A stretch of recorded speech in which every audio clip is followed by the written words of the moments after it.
Oh, hello. I didn't see you there.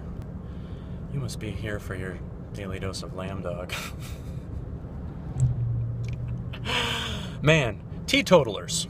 All right, during the political and legislative push for prohibition, where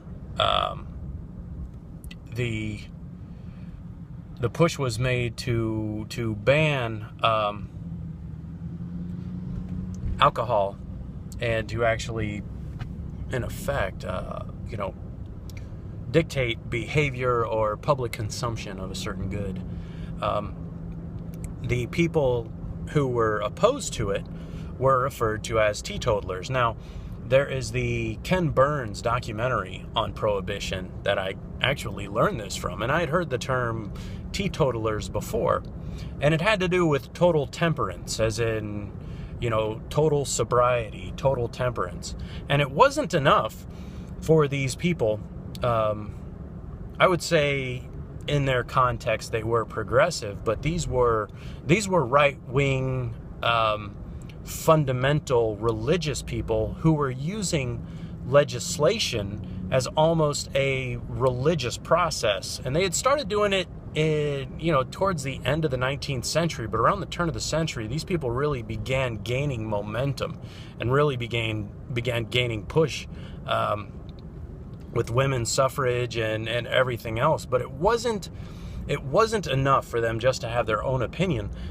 They needed their opinion to be enacted, and they saw it as an actual battle of good against evil. And these people were putting their political context into a biblical sense, like the actual fight of evil. It was as if they thought God had given them the tool of government to bring his righteousness to the world and to bring down the New Jerusalem. And you can see old stock footage and old video footage of these guys. The one guy whose name escapes me, I'm sure my subscribers who are much more smart than me are gonna comment what the guy's name was, but he is almost foaming at the mouth with his hatred and how much he detests the alcoholic beverage. So it got me into thinking, how much so is it with politics? Is a person's political view almost more like an actual teetotal, like they have an intemperance towards other viewpoints, like the viewpoint that they have somehow established, or the person that they are a fan of somehow established. Sean Hannity, Alex Jones, Rush Limbaugh.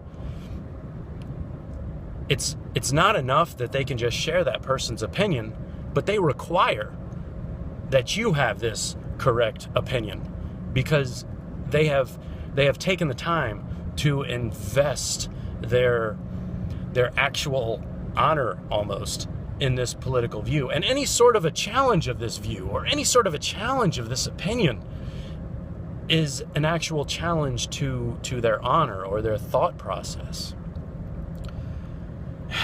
It makes me sad, because I think people who could otherwise get along, and I've run into this is why I'm able to tell you about it, people who would otherwise get along, and it only takes one of them takes one of these opposing viewpoints and incorrectly assigns additional value to the viewpoint of an opinion.